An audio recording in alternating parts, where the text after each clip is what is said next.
Kasus pagar laut di Tangerang merembet ke proyek strategis nasional PIK 2. Sejumlah tokoh nasional melapor ke KPK dengan tuduhan ada dugaan korupsi dan kerugian negara.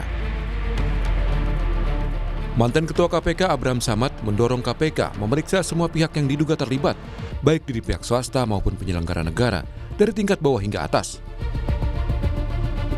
Nama bos Agung Setiayu Group, Sugianto Kusuma alias Aguan, dan Presiden ke-7 Republik Indonesia, Jokowi, ikut masuk dalam laporan.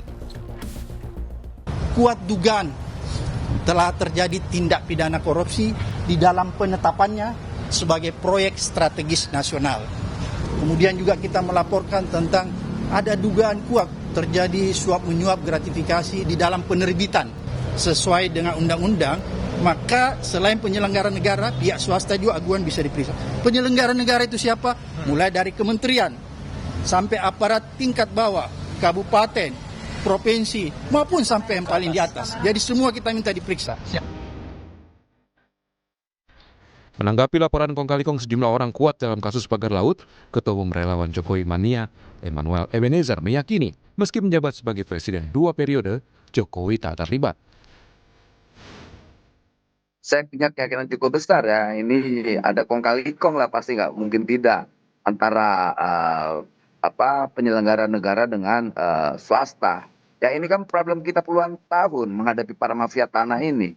Jadi saya rasa apa yang dilakukan kawan-kawan PBAI, Abraham Samad harus kita dukung. Tapi saya tegaskan sekali lagi, kemarin juga kita membahas kawan-kawan dengan Pak Jokowi soal PIK 2 ini. Pak Presiden hanya ketawa aja, kok kenapa saya dikait-kaitkan. Tapi itu hak kawan-kawan untuk menyampaikan dan juga hak Pak Jokowi juga untuk mengklarifikasi.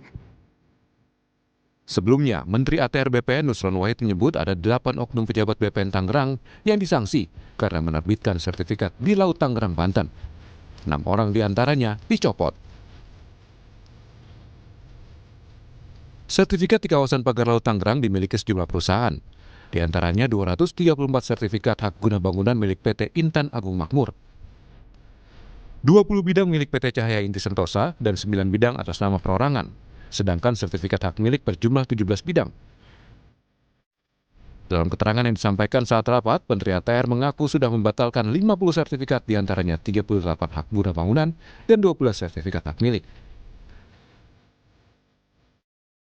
Menteri Nusron mengklaim jumlah ini kemungkinan akan bertambah. Guru Besar Hukum Universitas Jenderal Sudirman Purwokerto, Hipnu Nugroho, menilai ada aktor intelektual yang bertanggung jawab atas penerbitan 263 sertifikat hingga menentukan kebijakan.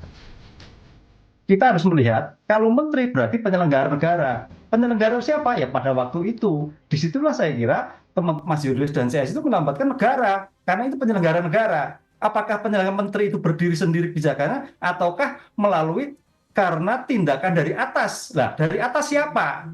Disinilah nanti akan diurut sebetulnya aktor intelektual dari kasus ini siapa.